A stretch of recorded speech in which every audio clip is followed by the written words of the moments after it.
Now, what would be your response if a Class 5 pupil questioned you about how you would cope with learning under trees and writing or sitting the same exams with children from well-endowed schools?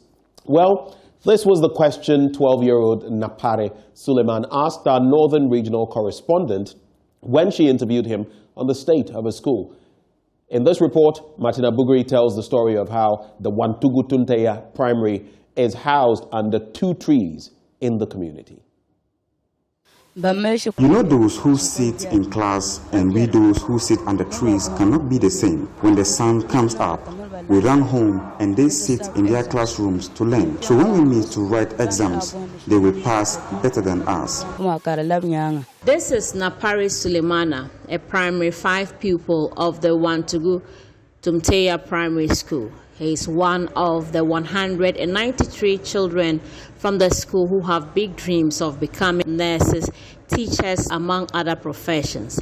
But it comes with challenges each day, where the weather determines whether you can fulfill your dream. The sun directly falls on us with the heat, making us not able to learn. So we are forced to run home. We close at 1:30 p.m., but we go home before the time because of the weather. Whenever it rains, we are forced to go home because there's no classroom.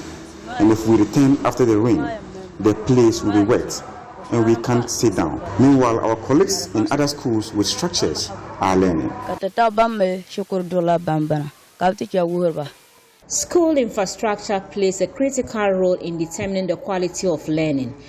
But that cannot be said of rural communities who solely depend on government schools, which sometimes come with classrooms in a pitiful state or in some cases no classroom. Wantugu Tunteya Primary School is one of such schools. Established in 2009 by a U.S. Peace Corps volunteer, Anna Fred, it was to teach children the basics so that they can be able to grasp and join the upper primary. It was later absorbed by the Ghana Education Service in 2013. But since the takeover, the school is yet to receive just a single infrastructure. The assemblyman for the area, Isahaku Abdul Karim, said his predecessor had written several letters to the assembly for help. That is yet to yield any result, adding that he has also written to the assembly. I wrote a letter to the DC and I was not getting a response. So I later asked the PTA and the SMC chairman for us to go and meet the DC personally.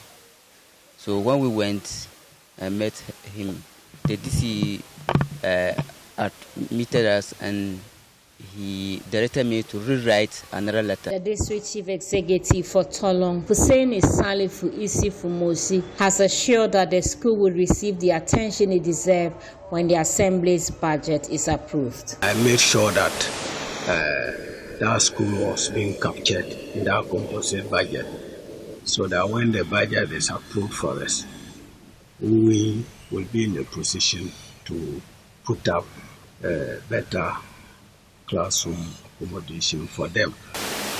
In any case, sometimes we have other projects that might come on our way, which is not directly under our composite budget.